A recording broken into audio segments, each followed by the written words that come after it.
students and welcome to Best Learning Classes. Today we are going to discuss some important questions for your exam. बहुत ही important है students क्योंकि इसी तरीके का question आपको exam में देखने को मिलेगा।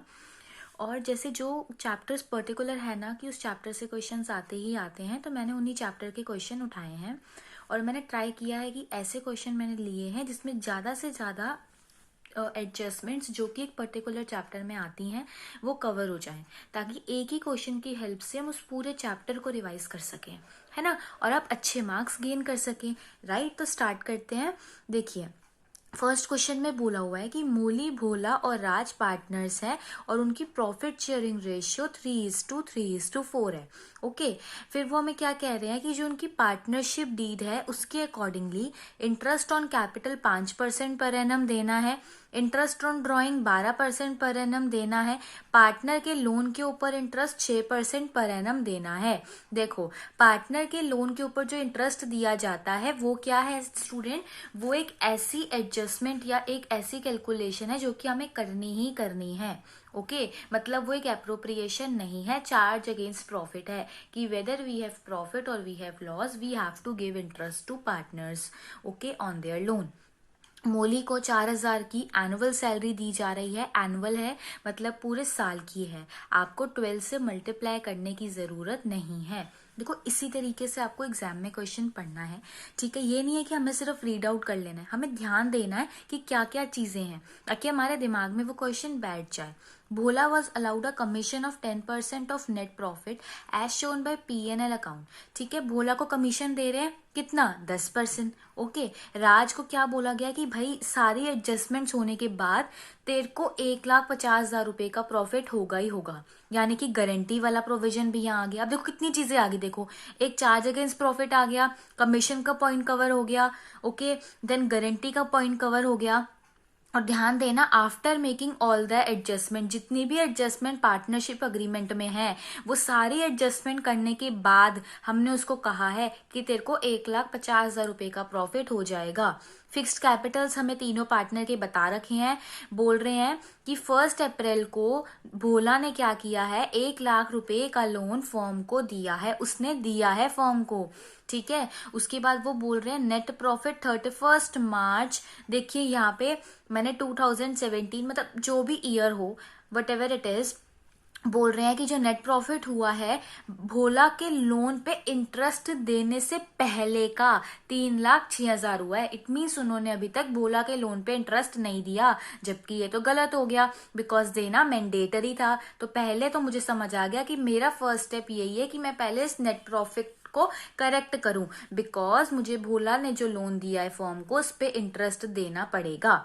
ठीक है, हमें क्या क्या करना है, हमें P&L एप्रोप्रिएशन अकाउंट बनाना है, उनका करंट अकाउंट बनाना है। अभी भी खत्म नहीं हुआ क्वेश्चन, वो हमें आगे एक और चीज बता रहे हैं कि जो भोला है वो 5,000 eight the end of each month, जो मोली है 10,000 eight the end of each quarter, and जो राज है वो 40,000 eight the end of each half year withdraw करते हैं। यानी देखो एक ही क्वेश्चन में कितनी चीजें एडजस्ट हो गई। देखो क्या क्या चीजें आपको सीखने को मिलेंगी, कमीशन मिलेगा, इंटरेस्ट ऑन पार्टनर्स लोन मिलेगा, ड्राइंग्स के बारे में आपको पता लगेगा, ठीक है, एंड मैनी मोर थिंग्स। तो हम लोग एक ही क्वेश्चन की हेल्प से काफी सारी चीजें यहाँ पे सीखेंगे। तो सबसे पहले स्टूडेंट हम चलेंगे अपने वर्किंग नोट पे, और हम सबसे पहले जो हमारा प्रॉफिट है, जो कि हमने एक तरीके से उसमें एक छोटी सी चीज को ठीक से नहीं किया है, दैट इज प्रॉफिट, उसको ठीक करेंगे, है ना। तो देखिए हम क्या करेंगे स्टूडेंट, देखो P&L है, जो भी ईयर एंडेड आपको गिवन हो, इसलिए मैंने क्या लिखा, for the year ended, what ever year आपको क्वेश्चन में गिवन होगा। उन्होंने हमें बोला है कि भाई जो हमारा नेट प्रॉफिट है वो कितने का हो गया, 3,06,000 रुपए का। हमने कहा ठीक है, बट दिक्कत क्या हो गई भाई, आपने क्या किया, इंटरेस्ट ऑन भोला लोन नहीं दिया, तो पहले आपको देना पड़ेगा। अब आप बोलोगे मैम डेबिट में क्यों लिखते हैं interest on loan, because student interest is an expense, और हमने अपना गोल्डन रूल पढ़ा हुआ है, debit all expenses and losses. तो आप क्या करोगे, डेबिट करोगे। अब मैं वापस से अपने क्वेश्चन पे गई और मैंने जाके देखा, तो मैंने सबसे पहले 3rd नंबर पॉइंट में देखा कि लोन कितने पे देना है, 6% पे अकॉर्डिंग टू पार्टनरशिप डीड। अच्छा, फिर मैंने देखा उसने लोन दिया कितने का, 1 लाख रुपए का दिया है। तो मैंने बोला कि इट मीन्स 1 लाख का 6% देंगे। पर फिर मेरे माइंड में एक और क्वेश्चन आया कि क्या पूरे साल के लिए देंगे? तो यस, बिल्कुल पूरे साल के लिए देंगे, क्योंकि उन्होंने बोला हुआ है कि उसने 1 अप्रैल को ही लोन दे दिया था, यानी कि उसको पूरे साल का इंटरेस्ट मिलेगा। ठीक है, तो बस मेरा इतना ही हो गया। तो अगर मैं यहाँ पे 1 लाख का 6% करूंगी तो मेरे पास कितना निकल के आ जाएगा स्टूडेंट? 6,000 रुपये, यानी कि 6,000 रुपये का मुझे इंटरेस्ट देना था। और अब फाइनली जो मेरा प्रॉफिट है, जिसको मैं पीएनएल एप्रोप्रिएशन अकाउंट में ट्रांसफर करूंगी, वो क्या आ गया? 3 लाख रुपए का। और अब मैं अपना पीएनएल अकाउंट क्लोज कर सकती हूँ, क्योंकि अब मैंने अपना बिल्कुल करेक्ट आंसर निकाल लिया है कि ये मेरा प्रॉफिट बिल्कुल करेक्ट आ गया, है ना।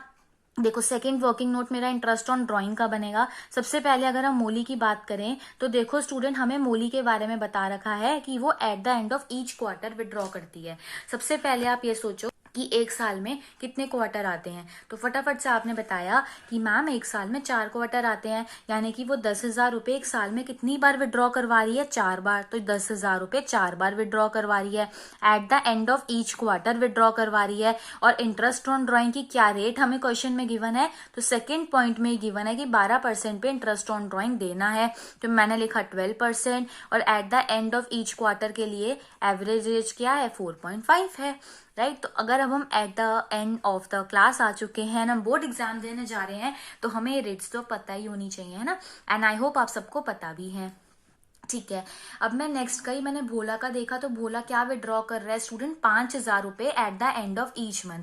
तो एक साल में कितने महीने होते हैं? 12 महीने, यानी कि वो 5,000 रुपये एक साल में 12 बार विड्रॉ कर रहा है। 12% पे इंटरेस्ट ऑन ड्राइंग देना है, and eight the end of each month के लिए जो एवरेज रेट है ड्राइंग की वो 5.5 है, यानी कि 3,300 भोला की इंटरेस्ट ऑन ड्राइंग आ गई। तो अगर अब हम इसी तरीके से राज का देखें तो राज जो है वो 40,000 रुपये eight the end of each half year, मतलब कि देखो स्टूडेंट 6 महीने में वो विड्रॉ करता है, यानी कि उसने साल में कितनी बार विड्रॉ किया होगा? 2 बार उसने विड्रॉ किया होगा, है ना। ओके, फिर वो हमें आगे क्या कह रहे हैं? 40,000 रुपीज उसने विड्रॉ किए हैं। ओके, 40,000 उसने विड्रॉ किए हैं, 12% का इंटरेस्ट है, एंड स्टूडेंट हाफ ईयर यानी कि 6 महीने। ठीक है, तो इसका इंटरेस्ट कितना आ गया? 2,400 रुपये आ गया। अच्छा, अब नेक्स्ट चीज हम लोग क्या करेंगे? अब हम अपने पीएनएल एप्रोप्रिएशन अकाउंट पे चलेंगे। अच्छा, एक और चीज हम फटाफट साथ में ही कैलकुलेट कर लेते हैं। देखिए, उन्होंने हमें बोला था कि ना भोला को कमीशन भी मिलेगा। कमीशन कितना मिलेगा? ध्यान से उस लाइन को पढ़ना है। 10% उस प्रॉफिट का जो कि पीएनएल अकाउंट के अकॉर्डिंगली आया है। और अभी अभी हमने देखा, देखो गलती आप कहाँ करोगे? अगर आप 3,06,000 का 10% निकालोगे, वो गलत है। जो करेक्ट प्रॉफिट था वो हम 3 लाख लेके आए थे, क्योंकि 6% का इंटरेस्ट माइनस करके ही करेक्ट प्रॉफिट आएगा। तो उन्होंने क्या कहा है हमें? देखो, कमीशन के क्वेश्चन ना दो अलग तरीके से आते हैं। या तो वो आपको बोलेंगे कि पीएनएल एप्रोप्रिएशन अकाउंट में सारी एडजस्टमेंट्स करने के बाद, that is interest on capital, interest on drawing, salary, what ever it is, वो सारी की सारी एडजस्टमेंट्स को माइनस करने के बाद जो प्रॉफिट आएगा उसका आपको कमीशन देना है। बट यहाँ पे उन्होंने हमारे लिए आसान कर दिया है। उन्होंने बोला है कि जितना भी प्रॉफिट आपका पीएनएल अकाउंट के अकॉर्डिंगली आ रहा है ना, सिंपली उसका 10% कमीशन भोला को दे दो। तो हमने कहा ठीक है भाई, मतलब 30,000 देना है। तो उन्होंने ये चीज आसान कर दी, बट मैंने बता दिया कि क्वेश्चन में वो उस तरीके से भी आ सकता है। तो देखो, अगर अब हम पीएनएल अकाउंट की बात करें स्टूडेंट, तो सबसे पहले मैंने यहाँ पे क्या किया? क्रेडिट साइड में ना नेट प्रॉफिट डाल दिया जितना मेरा आया, तो जो कि मैंने 3 लाख का करेक्टली निकाला था। ठीक है, इसके बाद हमने क्या किया? अब हमें जो जो चीजें गिवन है वो ले लेंगे। तो सबसे पहले अभी हमने क्या किया था? इंटरेस्ट ऑन ड्राइंग निकाला था। और interest on drawing PNL appropriation account के कौन से साइड पे आती है? क्रेडिट साइड पे। एक है मोली, एक है भोला, और एक है राज। ओके, तो आप यहाँ पे क्या करेंगे? करेंट अकाउंट भी लिख देंगे। ओके, हमने निकाले 1,800, 3,300 एंड 2,400। तो ये टोटल करके आ गया 7,500। अब हमें इंटरेस्ट ऑन कैपिटल देना है, और इंटरेस्ट ऑन कैपिटल के लिए रेट उन्होंने हमें 5% बताया हुआ है। और तीनों के तीनों पार्टनर के कैपिटल अकाउंट के बैलेंसेस भी आपके पास अवेलेबल हैं स्टूडेंट। देखिए, सबसे पहले interest on capital PNL appropriation account के कौन से साइड पे आता है? तो आप बोलेंगे मैम डेबिट साइड पे आता है। 3 पार्टनर हैं, एक है मोली, एक है भोला, और एक है राज।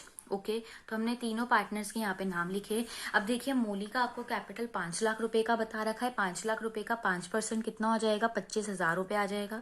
सेम इसी तरीके से आप बाकी दोनों पार्टनर का भी 5% करेंगे तो आपके पास इंटरेस्ट ऑन कैपिटल आ जाएगा और इनका टोटल करके आ रहा है 85,000 रुपीज।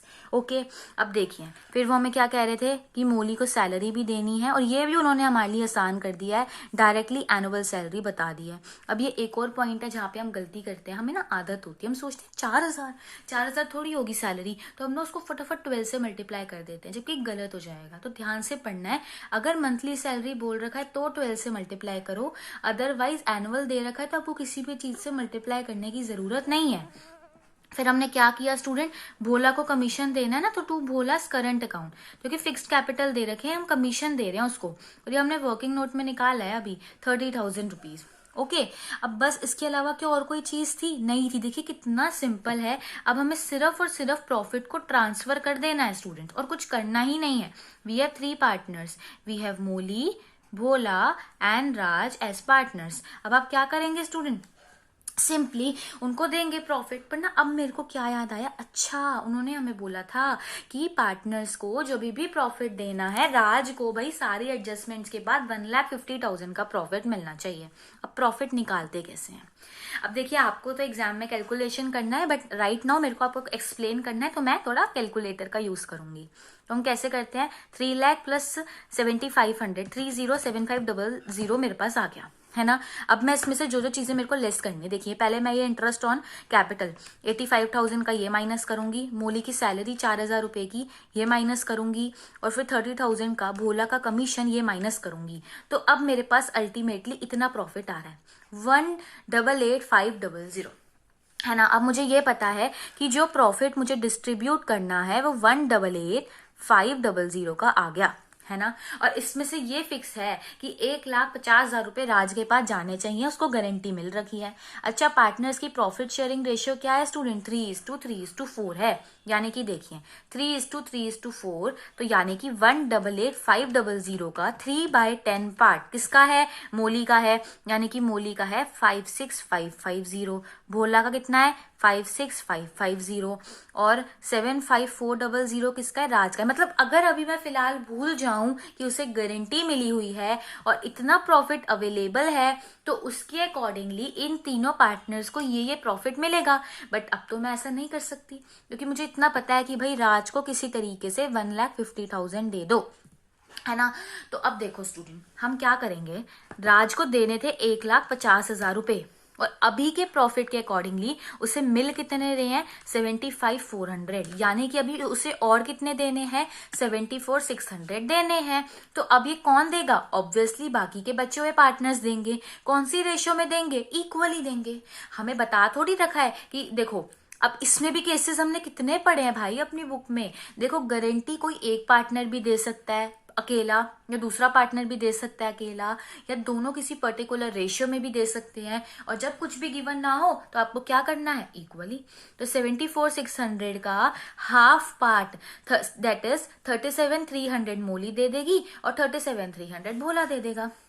तो अब हम क्या करेंगे, इसके प्रॉफिट में से भी 37,300 माइनस करेंगे और इसके प्रॉफिट में से भी 37,300 माइनस करेंगे। तो इसको देखो 37,300 दो जनों से मिल गया, एक तो इसको 37,300 मोली ने दे दिया और 37,300 भोला ने दे दिया, है ना। तो अब इसका टोटल कितना बन गया स्टूडेंट, देखो इसका टोटल अब 1,50,000 रुपए का हो गया, और अब इसका प्रॉफिट अल्टीमेटली कितना बचा 19,250, और इसका कितना बच गया 19,250। तो अब आप जब इन तीनों चीजों को प्लस करोगे ना तो आपके पास यही आएगा। तो देखिए इस तरीके से आपने गारंटी का क्वेश्चन करना है। बाकी ओवरऑल इजी था, बस थोड़ा सा इस चीज पे ध्यान देना था। देखो इजी तो सब कुछ ही है, बस ध्यान देना है हमें। तो बस अब हम यहाँ पे अपना P&L एप्रोप्रिएशन अकाउंट क्लोज कर देंगे। एक बार दोबारा से जरूर इस गारंटी ऑफ प्रॉफिट को वीडियो को स्क्रॉल बैक करके जरूर देख लीजिएगा, क्योंकि ये चीज क्लियर होना बहुत जरूरी है, पेपर में आपको देखने को मिल सकता है ना। फिर उन्होंने हमें क्या बोला था कि आप हमें पार्टनर्स करंट अकाउंट भी बना के दे दीजिए। हमने कहा ठीक है भाई कोई दिक्कत नहीं है, हम आपको फटाफट से करंट अकाउंट बना के देंगे। तो देखिए स्टूडेंट अब हम यहाँ पे इनका करंट अकाउंट बनाएंगे। तो देखो पार्टनर का current account interest on capital से बढ़ेगा, तो यहाँ पे मैंने लिखा इंटरेस्ट ऑन कैपिटल कितना था 25,000, 40,000 और 20,000। ओके अब देखो स्टूडेंट, अगर हम क्वेश्चन में जाए ना, तो क्वेश्चन में मुझे कैपिटल फिक्स कैपिटल के बैलेंसेस दे रखे हैं, बट इसके नहीं दे रखे, इसीलिए ओपनिंग अकाउंट में, ओपनिंग बैलेंस में कुछ भी नहीं आएगा। हमने डायरेक्टली बाकी सारी चीजों से स्टार्ट करा। सैलरी से पार्टनर का कैपिटल अकाउंट बढ़ेगा, इसीलिए क्रेडिट साइड पे लिखेंगे। कमीशन से पार्टनर का कैपिटल अकाउंट बढ़ेगा, इसीलिए क्रेडिट साइड पे लिखेंगे। बार बार बोलने का रीजन सो दैट आपको याद रहे।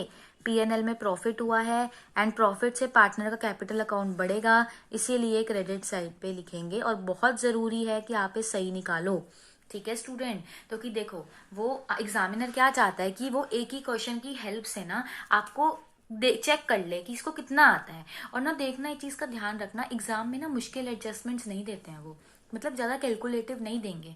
अब आपने जैसे देखा ना, ऐसा ही सिंपल क्वेश्चन आपको देखने को मिलेगा। ओके अब देखिए इसके बाद क्या है स्टूडेंट, पार्टनर्स ड्राइंग्स भी कर रहे थे, तो ड्राइंग से पार्टनर का कैपिटल अकाउंट क्या हो जाएगा स्टूडेंट, कम हो जाएगा, है ना। कितना कितना विदड्रॉ कर रहे थे, जो मोली है वो क्वार्टर वाइज विदड्रॉ कर रही थी, यानी कि 10,000 4 बार, यानी कि 40,000। भोला जो है वो पूरे साल भर विदड्रॉ कर रहा था 5,000, यानी कि 60,000। और जो हमारा राज है वो 40,000 विदड्रॉ कर रहा था, बट साल में 2 बार, राइट, 6 महीने में कर रहा था ना, तो इसका कितना हो गया, 80,000 रुपये। फिर इंटरेस्ट ऑन ड्राइंग पार्टनर को देना पड़ता है, तो उनका कैपिटल अकाउंट कम हो जाता है, तो कम हो जाएगा। हमने इंटरेस्ट ऑन ड्राइंग कैलकुलेट किया था 1800, 3300 एंड 2400। इसके अलावा और कुछ भी नहीं है, तो सिंपली आप अपनी बैलेंसिंग फिगर निकालोगे। तो स्टूडेंट, ये आपकी बैलेंसिंग फिगर आ गई तीनों की। ओके तो सिंपली बैलेंसिंग फिगर कैसे आती है, सारे क्रेडिट बैलेंस को प्लस करके उसमें से डेबिट बैलेंस को माइनस करके ही आ जाएगी। एंड आप सिंपली अपना पार्टनर करंट अकाउंट टोटल करके माइनस कर सकते हो। फॉर एग्जाम्पल यहाँ पे 1,70,000 आ जाएगा टोटल करके, है ना। 70,000 प्लस 19,250, दैट इज यहाँ पे 8,9,250 ऑन द बोथ साइड्स आपको देखने को मिल जाएगा। And here you will get 4,8,250 on both the sides, right? तो ये क्वेश्चन हमारा कंप्लीट होता है। ओके तो अब हम second question cash flow statement का करेंगे। Again very very important chapter, और क्वेश्चन आएगा ही आएगा इससे, और बहुत ही स्कोरिंग चैप्टर भी है, ठीक है। तो अगेन स्टूडेंट, मैं आपको रिकमेंड करूंगी कि फॉर कैश फ्लो स्टेटमेंट मैंने 2 वीडियोस बना रखी हैं, जिसमें मैंने सारी की सारी एडजस्टमेंट, मतलब समझ लो सारी, कोई भी नहीं बची हैं, वो उन दोनों वीडियोस में कवर कर रखी हैं। उनका लिंक आपको डिस्क्रिप्शन में मिल जाएगा, वो ज़रूर देख लेना। क्योंकि देखो, एक तो ज़्यादा मार्क्स का क्वेश्चन आता है और बहुत ही स्कोरिंग चैप्टर है। बस वो 2-3 मतलब है एडजस्टमेंट, 10 to 12 एडजस्टमेंट है, वो आपको देखनी है, और उन वीडियो को आपने ज़रूर देखना है, ठीक है। हम क्वेश्चन देखते हैं। क्वेश्चन में हमें देखिए बैलेंस शीट दे रखी है RM लिमिटेड की, शेयर कैपिटल बता रखा है, रिजर्व्स एंड सरप्लस में हमें PNL में बैलेंस बता रखा है, लॉन्ग टर्म बोरोइंग्स हैं, we have trade payable, short term provisions, fixed assets हैं, करंट एसेट्स हैं, ठीक है। अब देखो, हमें डिबेंचर्स का, प्रोविजन फॉर टैक्स का एंड नंबर ऑफ थिंग्स हमें बैलेंस शीट में गिवन है। अगर मैं एडिशनल इन्फॉर्मेशन में देखूँ तो मुझे बोला हुआ है कि ड्यूरिंग द ईयर जो मशीन है 80,000 रुपये की, उसको क्या किया गया है, जिसके ऊपर एक्यूमुलेटेड डिप्रिसिएशन कितना था, 50,000 रुपये का था, उसको 30,000 में बेच दिया है। तो जब मैं अपनी बैलेंस शीट में वापस गई, देखो हमें अकाउंट कब बनाना है, देखो आपने क्या करना है, आपने देखना है कि क्या आपको उस एसेट का ओपनिंग क्लोजिंग बैलेंस गिवन है, आंसर इज यस। क्या आपको एक्यूमुलेटेड डिप्रिसिएशन का ओपनिंग क्लोजिंग बैलेंस गिवन है, आंसर इज यस। फिर हमें और एडजस्टमेंट्स भी उसके बारे में दे रखी हैं, आंसर इज यस। हमें बोल रखा है 80,000 की मशीन जिसके ऊपर 50,000 रुपये का डिप्रिसिएशन लगा, उसको 30,000 में बेचा है। तो जब इतनी सारी चीज़ें एक ही चीज़ के बारे में गिवन हो, तो आपको अकाउंट बनाना है, बेटर रहता है, ईजी रहता है, इसलिए। फिर हमें वो बोल रहे हैं कि जो 9% डिबेंचर्स थे वो रिलीज कब हुए हैं, 31 मार्च 2017 पे। इनका मतलब क्या है, देखो अगर आप नोट्स टू अकाउंट के पॉइंट नंबर 1 में देखो, तो ओपनिंग बैलेंस डिबेंचर्स का 2 लाख का है और क्लोजिंग 1 लाख का है, यानी कि हमारे डिबेंचर्स 1 लाख से कम हो गए हैं। तो ये 1 लाख से कम कब हुए हैं, क्लोजिंग मतलब एंड ऑफ द ईयर पे ही हुए हैं, ये मतलब है उनका। इसका मतलब ये है कि हम जो डिबेंचर्स पे इंटरेस्ट निकालेंगे ना, वो हम पूरे साल का निकाल सकते हैं। तो ये चीज उन्होंने आपको बता रखी है। तो हम क्वेश्चन स्टार्ट करेंगे स्टूडेंट, पहले हम वर्किंग नोट से, ठीक है। तो देखो, मुझे प्लांट एंड मशीनरी का अकाउंट तो बनाना ही है, और ये एक एसेट अकाउंट है, तो ओपनिंग फिगर आपको डेबिट साइड पे लिखनी है और क्लोजिंग फिगर आपको क्रेडिट साइड पे लिखनी है, ठीक है। तो देखो मैंने यहाँ लिखा बैलेंस ब्रॉट डाउन, जो कि है 11,40,000 रुपये का, और यहाँ पे मैंने लिखा बैलेंस कैरेट डाउन, जो कि है 12,10,000 रुपये का। ओके, देन एक्यूमुलेटेड डेप्रिसिएशन एक लाइबिलिटी अकाउंट है, तो इसकी ओपनिंग फिगर आपको क्रेडिट साइड पे देखने को मिलेगी 2,40,000 रुपए की, और इसकी क्लोजिंग फिगर आपको डेबिट साइड पे देखने को मिलेगी यानी कि 2,00,000 रुपए की। अब देखो इन्फॉर्मेशन क्या गिवन है, मशीन 80,000 की थी, डेप्रिसिएशन 50,000 रुपए का लगा है और हमने 30,000 में बेचा है। देखो मशीनरी को बेचेंगे तो हमारी मशीनरी उतनी कम हो जाएगी, तो क्रेडिट साइड पे आएगा। आपको उन्होंने 30,000 रुपए दिए हैं। अच्छा, जब आपने डेप्रिसिएशन लगाया होगा तो आपकी मशीनरी की वैल्यू कम हो गई होगी, इसीलिए क्रेडिट साइड पे लिखेंगे 50,000 रुपए का आपने लगाया। और स्टूडेंट देखो 80,000 की मशीन थी, 50,000 का डेप्रिसिएशन लगाया, तो उसकी वैल्यू कितनी बची 30,000, और हमने 30,000 में ही बेच दिया, यानी कि ना ही मुझे कोई प्रॉफिट हुआ और ना ही कोई लॉस हुआ। अब मैं जब इस अकाउंट को क्लोज करने के लिए गई तो मेरी बैलेंसिंग फिगर डेबिट साइड में आ गई। तो जब भी आपकी बैलेंसिंग फिगर डेबिट साइड पे आए, इट मीन्स एसेट की डेबिट साइड पे आ रही है, इट मीन्स आपका एसेट बड़ा होगा। और एसेट बढ़ेगा कब, जब हमने परचेज किया होगा, यानी कि मैंने पूरे साल में परचेज किया है। तो अगर मैंने अकाउंट ना बनाया होता तो मुझे पता ही नहीं लगता कि मैंने कितना परचेज किया है। और अगर ये गलत हो जाएगा तो आपकी इन्वेस्टिंग एक्टिविटी का आंसर गलत आएगा, इन्वेस्टिंग गलत तो आपका कैश फ्लो स्टेटमेंट का आंसर भी सही नहीं आ सकता। अच्छा, अब एक्यूमुलेटेड डेप्रिसिएशन हमने कहाँ पे यूज़ किया, क्रेडिट साइड पे, यानी कि एक्यूमुलेटेड डेप्रिसिएशन का अकाउंट यहाँ पे डेबिट हो जाएगा। देखो प्लांट एंड मशीनरी में ये नाम यूज़ हुआ तो एक्यूमुलेटेड डेप्रिसिएशन में ये नाम यूज़ होगा। और सिंपली अब हम इसको क्लोज कर देंगे तो P&L में क्या बैलेंस जाएगा वो यहाँ पे बैलेंसिंग फिगर से निकल के आएगा। 2,50,000 में से 2,40,000 माइनस करेंगे तो 10,000 आ जाएगा। और अब आप यहाँ पे इस अकाउंट को क्लोज कर दोगे, है ना। अब देखो, अब जब हम स्टार्ट करते हैं ऑपरेटिंग एक्टिविटी तो हमें net profit before tax and extra ordinary item की ज़रूरत होती है। तो इसमें सबसे पहले हम P&L के अकॉर्डिंगली बैलेंस लिखते हैं। तो वो क्या है, 7,50,000 माइनस 6,00,000, तो ये आ गया 1,50,000 रुपये, राइट। अब देखो प्रोविजन फॉर टैक्स का हमें यहाँ पे अकाउंट बनाने की जरूरत नहीं है, क्योंकि कुछ भी उसके बारे में एडिशनल इन्फॉर्मेशन गिवन नहीं है। तो सिंपली जो करंट ईयर का प्रोविजन फॉर टैक्स है वो इसमें प्लस हो जाएगा, प्लस प्रोविजन फॉर टैक्स। बाकी और भी बहुत सारी चीज़ें होती हैं जो कि हम लोग net profit before tax and extra ordinary item निकालते हुए ऐड करते हैं। जैसे कोई प्रोपोज डिविडेंड था, कई बार हमें क्वेश्चन में प्रोविजन फॉर टैक्स का भी अकाउंट बनाना पड़ता है, तो उसके लिए नंबर ऑफ एडजस्टमेंट्स होती हैं, ठीक है। बट फिलहाल इधर नहीं है, ओके, क्योंकि यहाँ पे मैं बेसिकली आपको प्लांट एंड मशीनरी और एक्यूमुलेटेड डिप्रिसिएशन का अकाउंट बताना चाहती थी, ओके। अब वट एवर ईयर आपको यहाँ पे गिवन हो आप वो लिख दोगे कि cash flow statement for the year ended, ठीक है। सबसे पहले हमने ऑपरेटिंग एक्टिविटीज से स्टार्ट किया, जिसमें हम सबसे पहले लिखते हैं net profit before tax and extra ordinary items, okay, जो कि अभी हमने वर्किंग नोट नंबर 3 से निकाला, जो कि हमारे पास कितना आ गया 2,45,000। अब इसमें हम नॉन कैश आइटम्स प्लस करना स्टार्ट करेंगे, है ना। तो नॉन कैश आइटम्स के लिए मैं अपने क्वेश्चन पे चली गई और मैंने अभी देखा कि अभी तो मैंने वर्किंग नोट में डेप्रिसिएशन निकाला है जो कि P&L अकाउंट में जाना चाहिए, तो ये मैंने वर्किंग नोट 2 में निकाला अभी 10,000 रुपये का। फिर इंटरेस्ट आएगा डिबेंचर्स पे, तो उन्होंने हमारी कंफ्यूजन भी क्लियर कर दी। उन्होंने बोला भाई डिबेंचर लास्ट साल के एंड में कम हुए हैं, मतलब पूरे साल 2 लाख के रहे होंगे, तो अब सिंपली 2 लाख पे 9% का इंटरेस्ट दे दो।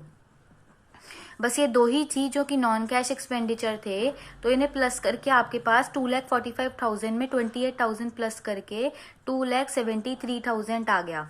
और ये क्या आ गया, operating profit before working capital changes, okay. अब ये आ गया। अब हम क्या करेंगे, वर्किंग कैपिटल में देखेंगे कि क्या क्या चेंजेस हुए, यानी कि current assets and current liability. Students तो देखो बहुत ही सिंपल है, अगर हमारे ट्रेड पेबल देखिए हमें कम होते हुए दिख रहे हैं 10,000 रुपये से, तो इसको हम माइनस कर देंगे।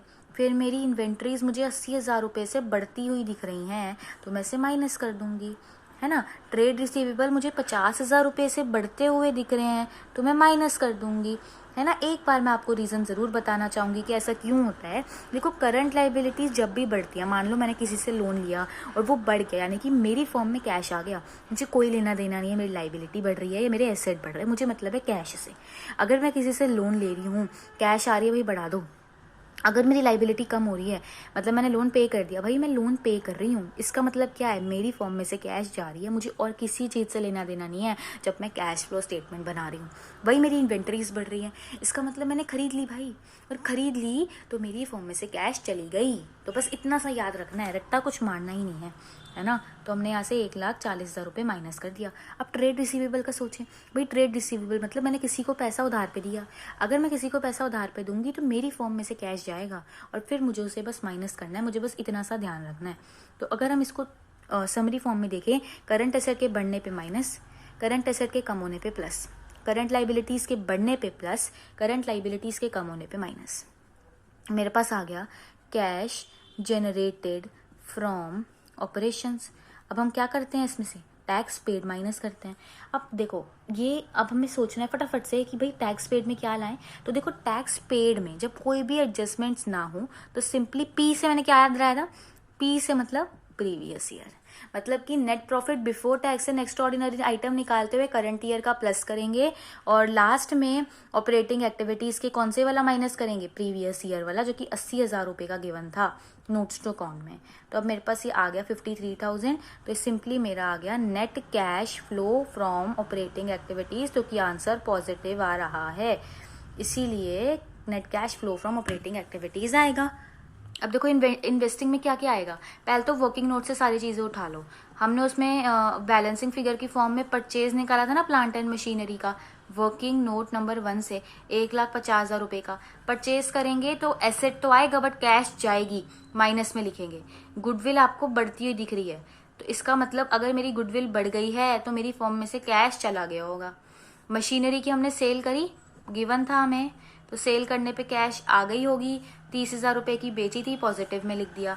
नॉन करंट इन्वेस्टमेंट्स बढ़ रही हैं यानी कि परचेज करी होंगी, और परचेज करी होंगी तो कैश का आउटफ्लो हो गया होगा, इसीलिए 5 लाख माइनस में लिखेंगे। तो अगर मैं इसको सॉल्व करूँ तो मेरे पास 7 लाख आ रहा है और वो नेगेटिव में आ रहा है, यानी कि ये net cash used in investing activities आ गया, राइट।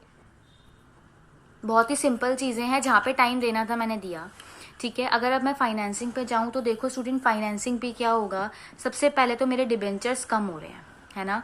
तो डिबेंचर्स कम होंगे यानी कि मैं लोन रीपे कर रही हूँ, रीपे करते टाइम मेरी फॉर्म में से कैश जाएगा, इसीलिए मैंने माइनस में लिखा। डिबेंचर्स पे अगर हम इंटरेस्ट पे करेंगे तो फॉर्म में से कैश जाएगा, जो कि मैंने निकाला था 2 लाख का 9%, ठीक है। देखो ऑपरेटिंग में इसलिए प्लस कर दे क्योंकि वो ऑपरेटिंग का पार्ट होता नहीं है, पर फाइनेंसिंग का पार्ट है, इसलिए फाइनेंसिंग में माइनस करेंगे।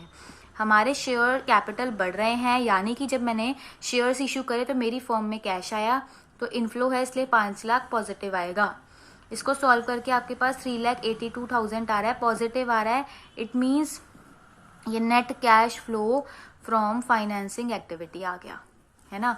बहुत ही इजी था, कुछ भी ज़्यादा मुश्किल नहीं था, ठीक है। अब क्या करना है, हमें देखना है कि नेट इंक्रीज हो रहा है या फिर डिक्रीज हो रहा है। तो उसके लिए आप क्या करोगे, सारी एक्टिविटीज़ को आपस में प्लस माइनस करोगे, और उससे मेरे पास ना अल्टीमेटली 2,65,000 माइनस में आ रहा है। अब क्या करेंगे, ओपनिंग वाला इसमें प्लस करेंगे, तो ओपनिंग कैश और ओपनिंग बैंक दोनों बैलेंस आप प्लस करोगे। सब कुछ क्वेश्चन में गिवन है, 3,50,000 और 2,90,000 मैंने प्लस किया, यानी कि इन टोटल 6,40,000 प्लस किया। तो मेरे पास ना स्टूडेंट 3,75,000 आ रहा है। चेक करते हैं क्या ये क्लोजिंग के बराबर है। क्लोजिंग कैश कितनी है, 70,000 रुपये की, और बैंक है 3,05,000 का, तो ये मेरा बिल्कुल करेक्ट आ रहा है। इट मीन्स मैंने जो किया है वो बिल्कुल सही किया है, राइट।